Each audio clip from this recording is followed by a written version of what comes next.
因为嫁得远，我已经很多年没回过娘家了。今年过年，我本想在后面几天趁着假期带女儿儿子回去一趟，见见我妈。老公知道后，嘲笑我嫁出去的女儿泼出去的水。婆婆知道后，觉得自己的威严被触犯，打了我一巴掌。就连儿子也帮腔，让我安心在家好好做饭。他们本以为我会就此歇了念头，可后来我和女儿在娘家吃好喝好，看着手机视频里在寒风中萧瑟的父子二人，嘎嘎乐。大家好，开始今天的分享之前，希望你能给人间烟火点个订阅，我将会分享更多优质的内容。晚上，我从睡成死猪，正打着震天动地鼾声的丈夫身旁起床，满腹忧愁地来到女儿房间。女儿原本正熬夜玩着手机，见我来立马关机，假装自己正在睡觉。但我此刻却并没有要责怪管教她的精神，我神色郁闷。女儿见状有些紧张地问：咋了，妈？你怎么这表情？我很是纠结。小乐，今年年后我想带你一起回外婆家，你外婆很久没见过我们了。我的娘家在海岛上，后来嫁给现在的老公，也跟着他一起住在了内地，两地相隔甚远，回去一趟要火车转大巴，再转3轮，最后转摩托，耗费时间不说，花销也是个问题。之前因为距离、经费、时局等等原因，我已经很久没回去过了。最关键的是，先前和我姐通电话时，她告诉我，我妈近年来的身体越来越不行了，就算这样还一直念叨着我。听她这样说，我简直要落下泪来。我是单亲家庭，我妈含辛茹苦将我和我姐拉扯大，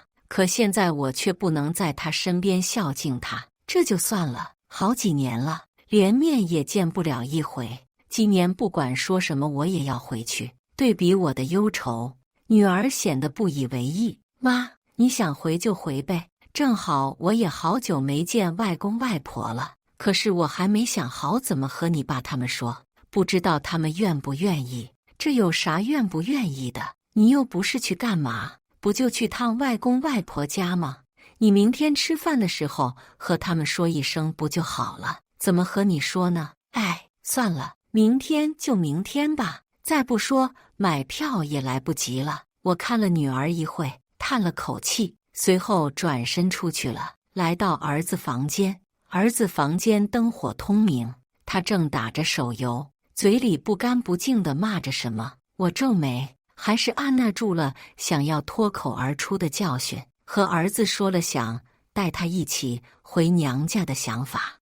儿子没有从游戏里分出半点心神，随口说了句：啊，我才不去，麻烦死了。好了好了，你走吧，别烦我了。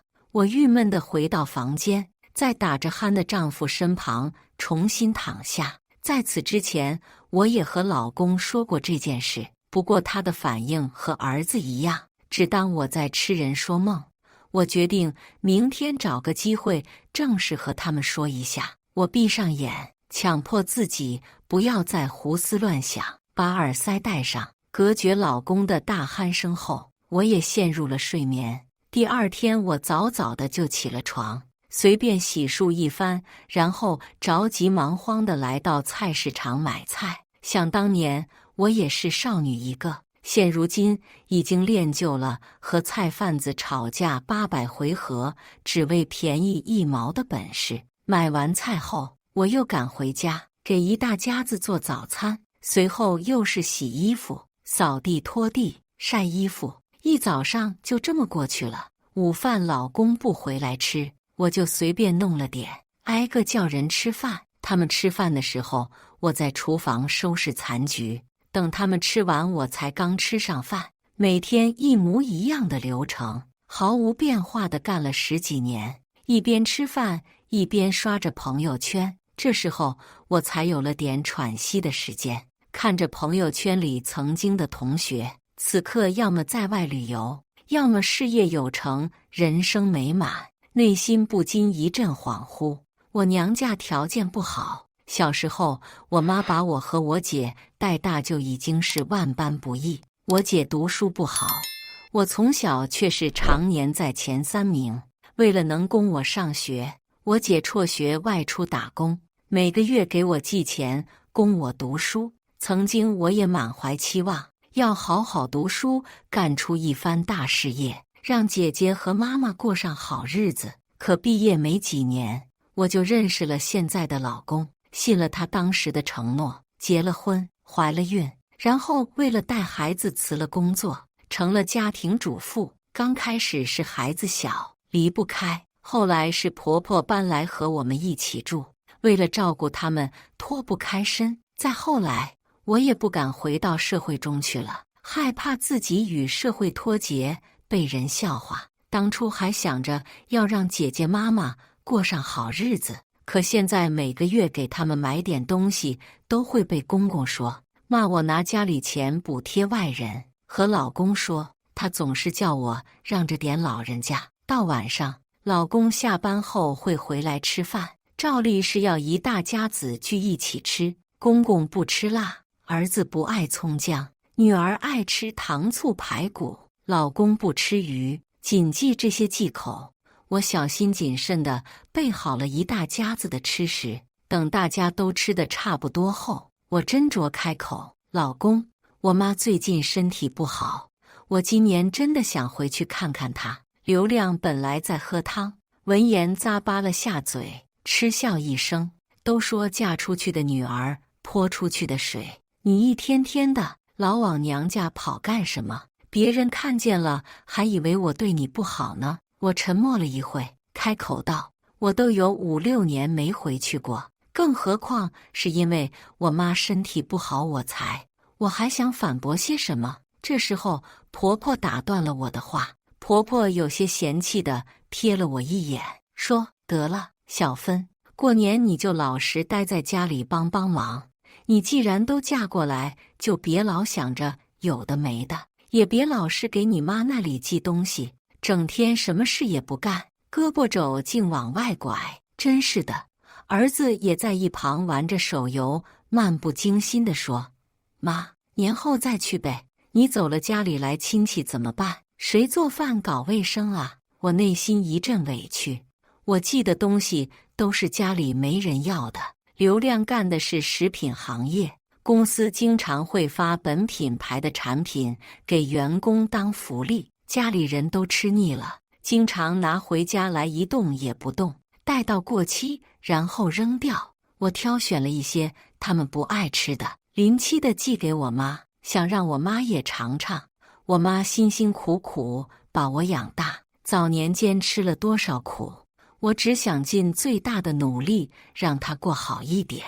我在这个家当牛做马的照顾一大家子人，就算没有功劳也有苦劳。现在连寄点家里吃不完的东西回去也要被说，难道我嫁过来就相当于完全属于他们家里吗？我本想忍了这口气，不和婆婆起争执，可是却越想越委屈，还是忍不住为自己辩驳：“我是嫁过来了，可我妈始终是我妈，我也一直是她女儿，而且我记得还是你们不要。”话还没说完，婆婆就站起身，冲过来打了我一巴掌。打完，她站在我身旁破口大骂：“周芬给你脸了是不？这么和我说话？当初我就不应该同意你这个穷酸货进我家门。”这才过了几年，尾巴翘到天上去了。这些话我都听不太真切，事情发生的太突然，我完完全全被这一巴掌打懵了，脑袋天旋地转，眼泪止不住的流。从小到大，我妈都没打过我，挨的第一次打居然是婆婆给的。我眼睛流着泪，泪眼朦胧地看着婆婆。婆婆见我这样，扬手又想给我几下。好啊，你还敢瞪我？好在被刘亮拦住了，她把婆婆往房间推，一边推一边对我解释，让我别瞎想。婆婆只是今天心情不好，女儿被吓懵了，等刘亮把婆婆拦住后，她才赶忙跑过来，一边哭一边想看我脸。妈，你咋样啊？没事吧？她怎么能打人呢？我擦干眼泪，用眼神示意女儿我没事，随后让她先回房去了。我本来还担心儿子有没有被吓到，想着要不要也安慰一下他，再抬眼发现他还安安稳稳地坐在饭桌旁玩着游戏，一点没有被影响，还开麦和队友解释刚刚混乱，刚刚怎么那么吵。没事，我妈被我奶奶打了一巴掌，小事，继续，你去中路。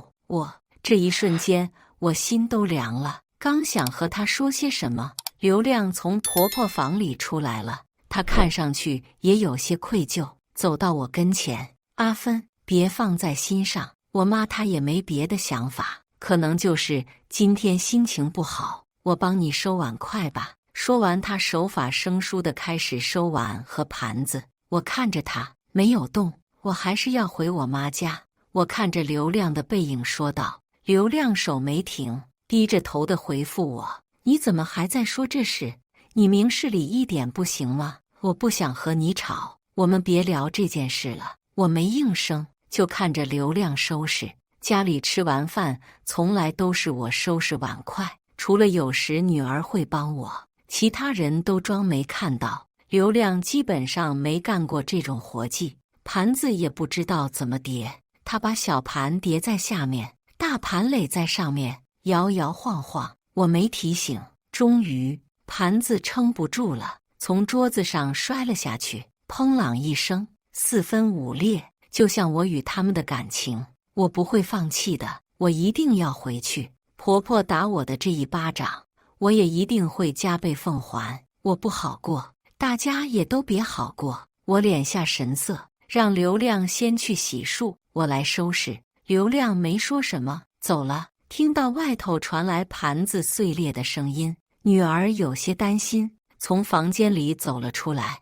见到没什么事，她才松口气。见我在收拾碎掉的盘子，她就去帮忙把碗筷收到厨房去。我又抬头望了一眼，发现儿子早已不在位子上，想来应该是回房了。看着女儿在厨房清洗盘子的背影，我感到一阵心酸。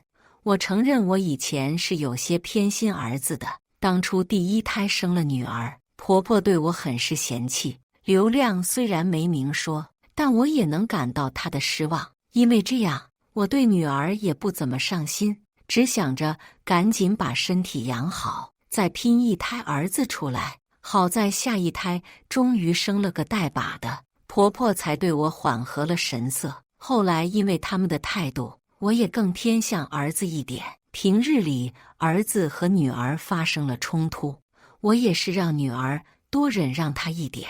就连后来两个孩子大了分房睡，也是把大的朝向好的那一间给了儿子。可现如今两个孩子一对比，儿子简直让我寒了心。收拾好碎盘子后，我走进厨房，和女儿一同清洗碗筷。我问女儿：乐乐，你还想回外婆家吗？女儿看上去有些惴惴不安。妈，我不知道，我怕你再背。没事的，乐乐，你别怕，我这次就带你一个回。听到我这样说，女儿显得很是开心。真的吗？妈，我终于可以和你单独待一块了。看着女儿激动的神情，我心更是一抽一抽的疼了起来。从前我是猪油蒙了心，不辨是非，现在经此一遭，可算是想明白了，对我不好的，我要加倍奉还。对于小白眼狼，我也不会再良苦用心的为他考虑。等我推开卧室的大门，发现刘亮早已入睡，震耳欲聋，呼噜声十分有节律。我打开手机，看了一眼剩下的生活费，刘亮前2天才给我打了钱，够我们娘俩买票回我妈家里。于是我便放心的把它全花在了交通出行上。本来为了省钱，没想着坐飞机。不仅如此，时间我还定的是除夕。算下时间，当天早上出发，到我妈家刚好能赶上年夜饭。不让我回，我偏回，而且还要提前回。剩下的钱，我打算到时候直接打车去我妈家，省得大巴转公交了。看着出行软件上购票成功的字样，我心满意足地睡去。睡前我还特意取消了早上的闹钟，并嘱咐女儿，如果发现我明天没起床，不用帮我准备早餐，流量早饭一般去公司吃，所以倒也不用烦恼她明天会喊醒我。第二天，我一直睡到8点多才慢悠悠地醒来。平日里，我7点不到就得起床去买菜做早餐。随后，我不紧不慢地去厨房，只煮了2人份的面，端了1碗去女儿的房间，剩下的1碗我自己吃完，碗也不洗了，直接扔桌子上，然后又躺回床上，看了一眼时间，已经9点。这个点我以前一般已经做好一桌丰盛的早餐，挨个去叫人吃早饭了。我毫不在意，开始刷短视频。果然过了没多久，婆婆便连招呼也不打，怒气冲冲地闯进了我们的卧室。她指着我就骂：“周芬，我看你真的是反了天了。”我一脸无辜：“怎么了？你不是说我整天在家什么也不干吗？那我就让你见识见识，真的什么也不干是啥样的。”你，婆婆见说不过我，又想故技重施地打我巴掌。我早有防备，看准时机闪开，同时转回身，找准时机，啪啪上去就是2巴掌，给婆婆也来了2下，左右开弓，打的就是一个措手不及，下手毫不留情，婆婆的脸都被打红了。婆婆这下被我打懵了，她不可置信地用手捂着脸看着我，随后高昂的尖叫响起：“周芬，你居然敢打我！我要告诉我儿子，让你好看！”她边骂边想上来扯我头发，但都被我灵活的身法闪过。就在我和她秦王绕柱时，女儿的身影出现在门口，担忧地问道：“妈，怎么了？”见抓不到我，婆婆放弃了继续和我纠缠，转身骂骂咧咧地向我女儿走去。抓不到大的，小的也好，都是同样的脾气坏。见状，我赶忙脱下脚上的拖鞋，朝婆婆脚下扔了过去。她这下被绊了个和狗吃屎，忍痛站起身。婆婆更加气急败坏，她一边叫嚣着，一边向我走过来。正当我以为又要继续秦王绕柱时，客厅那头传来儿子的声音：“吵死了！能不能来个人做早餐？我要饿死了！”婆婆闻言，立马放弃了和我的追逐，跑了出去。“哎，乖孙，奶奶在这，你先等一会，别饿着我的乖孙了。”带她出去后，我走过去捡回我的拖鞋，继续穿在了脚上。我招呼女儿，趁着婆婆给我儿子做饭的间隙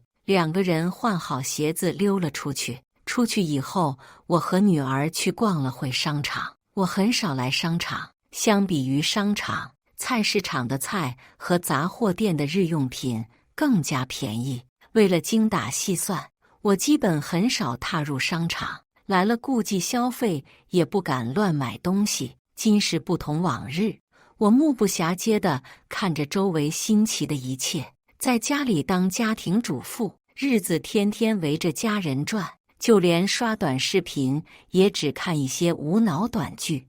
我早已和社会脱节，而现在社会又发展如此快速，区区几载便多了很多我从前没见过的牌子，没见识过的东西。出了商场，我和女儿决定去市中心的一家餐厅吃饭。那家餐厅的菜品味道十分不错，相对应的价格也偏贵。往常只有流量发了年终奖，我们全家人才有机会来上一次。到了餐厅，我注意到餐厅门口摆放了有招聘新员工的牌子，我一时有些恍惚。现在孩子也大了，我本来很早以前就可以出来工作，可却一拖再拖。现在或许是个机会，找份能养活自己的工作，而不是每个月等着流量那点钱过活，仰人鼻息。女儿看我一直愣神，扯了下我的衣袖，我回过神来，带着女儿走进了餐厅。刚吃完饭，流亮的电话就打了过来。他在电话那头表现得怒不可遏：“周芬，你到底想干什么？你不想过了是不是？”我毫不在意地扣了扣手指：“这话你应该问你妈，她今天早上闯进房间，又想给我一巴掌，难道我就要任她打我吗？”听了我说的话，流亮有些心虚，但还是不愿示弱。你就不能忍让一下她吗？我妈辛辛苦苦养大我，你就不能学学她，勤俭持家一些？我让她，谁让我？我难道不也是我妈养大的吗？流亮，当初是谁说要让我过上开开心心、没有忧愁的日子？现在倒好，天天被婆婆欺负。她还想说些什么，但我已经没有耐心去听，直接挂了电话。在确定女儿已经吃饱以后，我带着她回了家，回去给婆婆添堵。刚回到家，婆婆就幸灾乐祸地看着我，然后使我去把饭桌上的碗筷收了洗干净。我充耳不闻。让女儿回了房间以后，我直接躺在了沙发上，随后从茶几底下拿出一袋瓜子，打开电视，一边看电视一边嗑瓜子。瓜子皮也不好好扔，吐的哪里都是。看到这样的情景，婆婆血压都上来了。周芬，你干什么？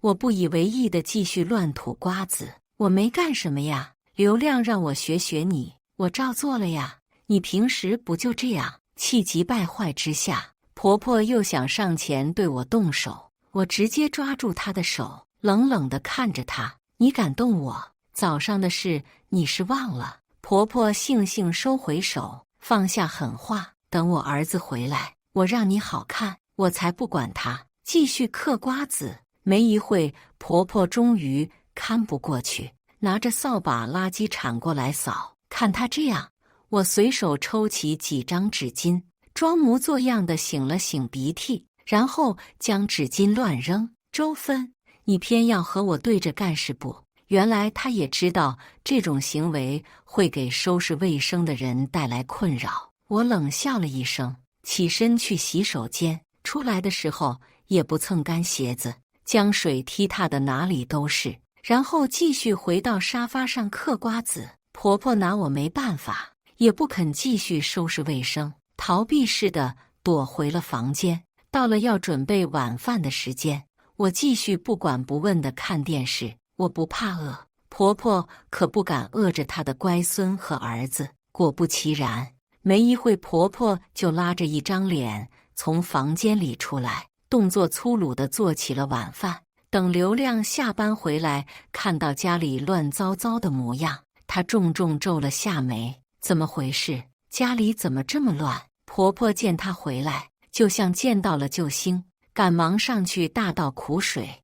我直接忽略他们两个，叫了女儿出来吃饭后，径直走向厨房，打开电饭煲一看，果然婆婆没包我的份。我冷哼一声，没理她这点小心思，舀了自己的份就出去，也不等其他人落座，便吃了起来。流亮听完婆婆的抱怨，又开始说些让我忍让一些的话语。这回我没反驳她，的点头答应了。见我这样，流亮和婆婆脸色均是一喜，以为我终于不再和他们作对了。结果后面几天，我还是啥也不干，专门给婆婆添堵。流亮每回和我说，我都一副很真挚的模样答应，却依旧死性不改。在婆婆和她抱怨了好几次后，流亮为了躲清静，开始在外面吃饭。等大家伙睡了才回来，婆婆郁闷死了。而且我给了她2巴掌之后，婆婆也意识到我不是好惹的，不敢再和我动手，打又打不得，说又说不听。我可算是体会到儿子的快乐了。他们2个人都拿我没办法。婆婆本也想什么都不干，专门和我耗，奈何为了他乖孙和儿子能有饭吃、有衣服穿，还是拉着脸干了。如此搓磨了几天，在腊月29那天，婆婆终于受不了了。在和刘亮大倒苦水和给我撂下狠话之后，她灰溜溜地跑回老家去躲着了。婆婆本以为明天是大年30，我定然不敢什么都不干，而且她大年30跑回老家，肯定能给我落下话柄。被人指责我把婆婆逼回老家，她想用舆论压倒我，可她不知道，我早已订好了回娘家的机票。除夕当天，刘亮还要上班，在他起床去上班后，我叫醒女儿。2个人用最快的速度收拾完了行李，径直出了门。等上了飞机后，我才松了口气，发自内心的露出笑来。下飞机后，我给妈妈打去电话，告诉了她我今年回来过年的消息。她显然十分高兴，着急忙慌地去重新买菜备菜了。在打车之前，我来到百货店，特意给妈妈买了些温和的补品，希望能对她身体有点用处。经过一路的颠簸，我们终于赶到了我妈家。一见到我妈，女儿就兴奋地喊了声“外婆”，我也热泪盈眶。先前只在视频里和我妈见面，现在终于见到真人了。我竟发现她比手机视频里看起来还要老得多，身子骨也没以前那么硬朗了。摸上她沟壑的手，我鼻子一酸，就要流下泪来，还好最后忍住了。我们一到，我妈就热情地招呼我们进来，随后在外面面前摆上了一大堆零食、饮料、果干，桌子都快要堆不下。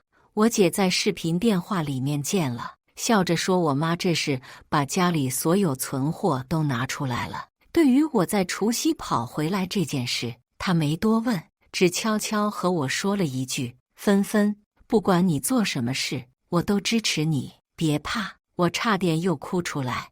我和女儿随便吃了2口零食，就在我想进厨房帮我妈准备年夜饭时，刘亮的视频电话打了过来。接通后，刘亮和儿子的大脸出现在屏幕里，他看起来出奇的愤怒，儿子也是一脸狐假虎威的不忿。周芬，大年30的，你跑哪去了？咱儿子一直没吃饭，你想饿死他是不是？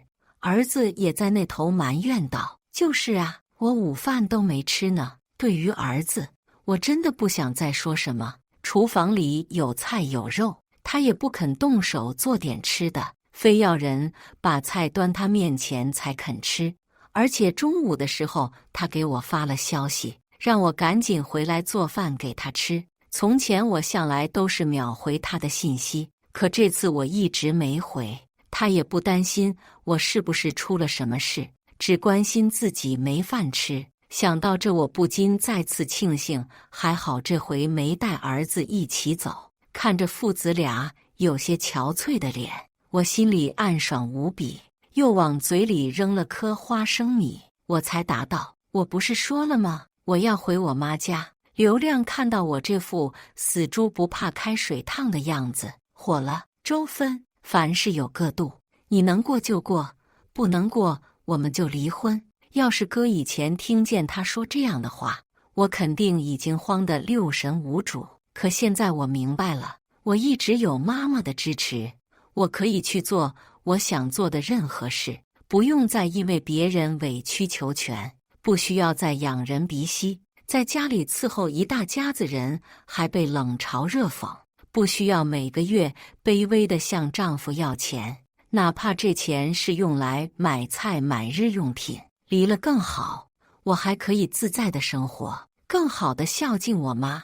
而且我看儿子对我这个妈也不怎么上心，养了个白眼狼。不过如果真离了，女儿的抚养权我一定要争到手。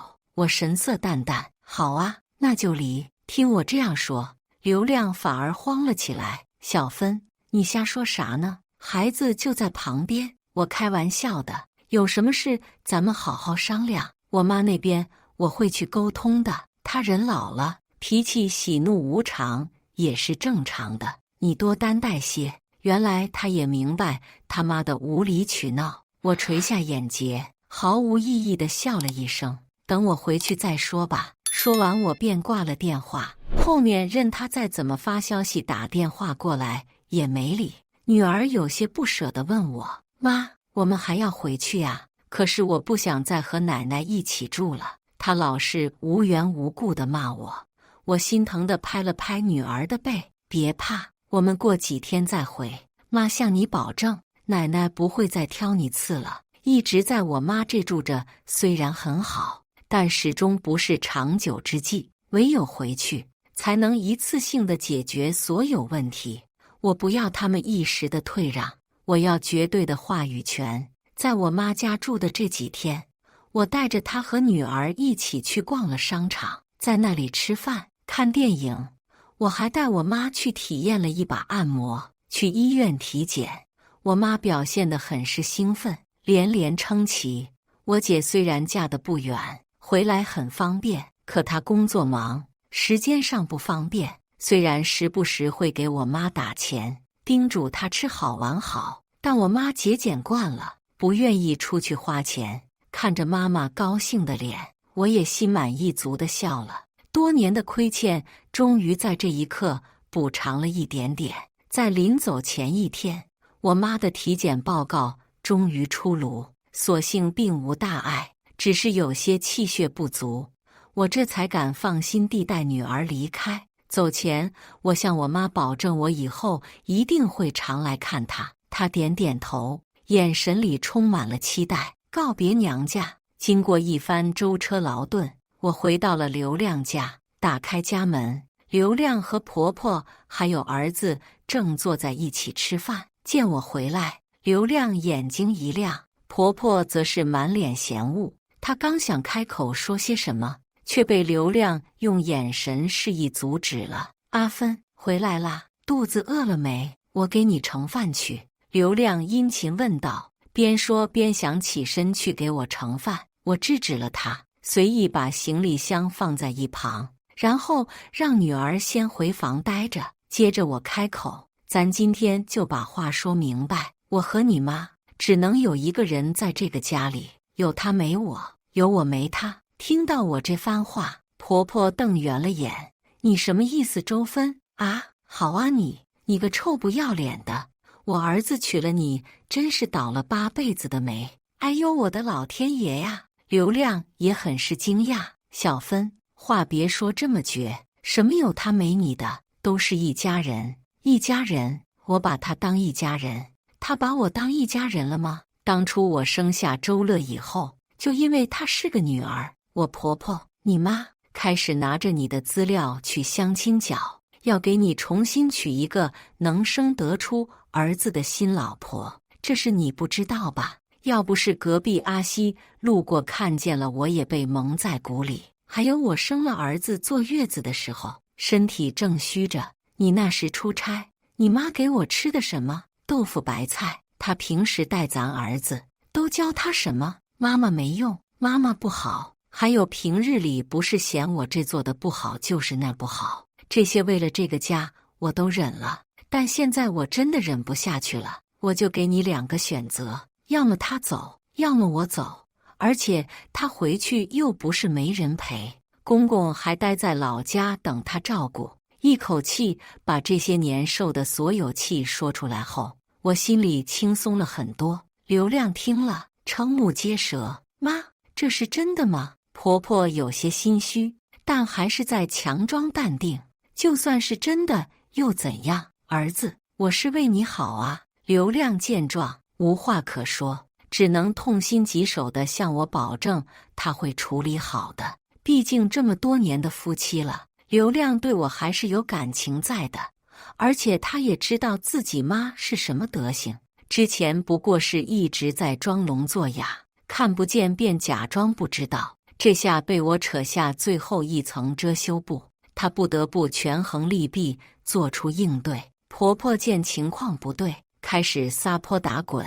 我的儿啊，你不能这么对我。妈，这确实是你做的不对，你先回老家吧，孩子大了，不再需要你帮忙照顾，爸也想你了。明天我就送你回去。刘亮摁着太阳穴，头疼地说：“获得了想要的结果，我不想再看婆婆的丑态，直接回了房。”婆婆在客厅的嚎哭和鬼叫还是能时不时传来，她大喊着儿媳刁难、儿子不孝之类的话，这些我都置之不理，专心致志地刷起了招聘软件。在家待太久了，我也该回到社会中看看。很快便看到一些心仪的岗位，这些岗位没什么技术要求，简单易上手，年后十分缺人，正适合我这种与社会脱节的人。在发出求职意向后，我很快就接到了面试邀请。刘亮这时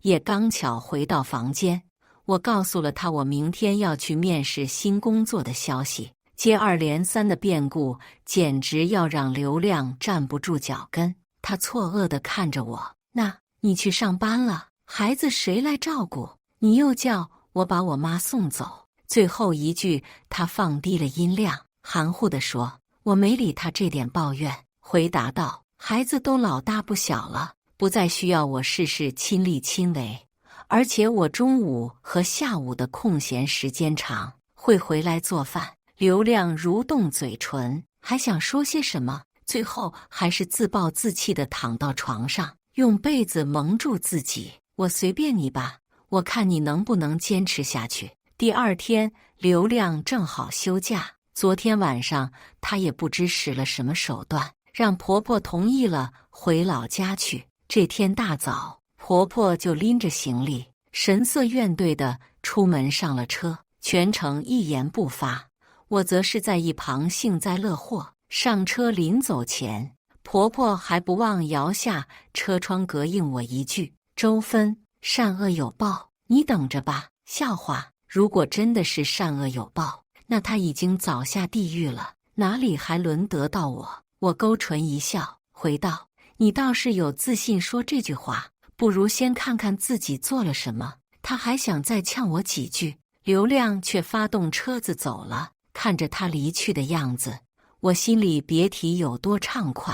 没了婆婆在一旁挑刺，我收拾家里的时候轻松得多，效率也上去了。吃完午饭后，我出门去面试。太久没接触过职场，虽然我在面试前已经做足了准备，但真正上场时还是紧张无比，磕磕绊绊地回答了所有问题。为我面试的人见我这样，宽慰我放轻松。面试完后，我俩又闲聊了一会，我也因此了解到，原来她之前也是家庭主妇，后来老公嫌她年老色衰出轨，她毅然决然地选择带着孩子离婚，吃了很多苦才有了现在的成就。她说，因为她自己的经历，所以她更愿意去帮助像她一样的家庭主妇。毫无疑问的，我成功获得了这份工作，过几天就可以正式去上班了。不过在上班之前，我还得处理一下孩子们的事，毕竟他们之前一直被我照顾着，尤其是儿子。婆婆十分之溺爱他，两个孩子都缺乏一点生活经验。虽然这份工作的时间比较灵活，但我还是担心会有顾及不上的时候。更何况，所谓家务，应该是家里每个人都来一起分担，而不是我一个人干完全部。于是在这几天的时间里，我开始逐步培养两个孩子的生活能力，同时也和全家人一起分配了家务劳动。儿子一开始十分不愿意，以前婆婆带他，什么事都依着他，含在嘴里怕化了，捧在手里怕摔了，久而久之，脾气骄纵，更缺乏与人的共情能力。再加之婆婆从中作梗，她对我非常不服气。但没关系，现在婆婆离开了，我可以重新教育她。在说服刘亮不要插手后，我开始了对儿子的全面扭转教育。儿子一开始不以为然，但后来在发现我是认真的后，慌了。他想寻求靠山帮助，却发现刘亮不理他。婆婆婆早已无影无踪，最后她只能乖乖听我的话。在那几天里，儿子的情况得到了很大改善，玩手机的时间少了，也会分担家务。更重要的是，他不再看轻我，对我不理不睬。我终于在他长歪之前把他掰回来了。时间过得很快，转眼间我居然都工作半年有余了。刘亮一开始还以为我是心血来潮，可现如今见我坚持下来，且有了工作后，整个人精神焕发，大为不同，就像回归到了年轻时候的状态一样。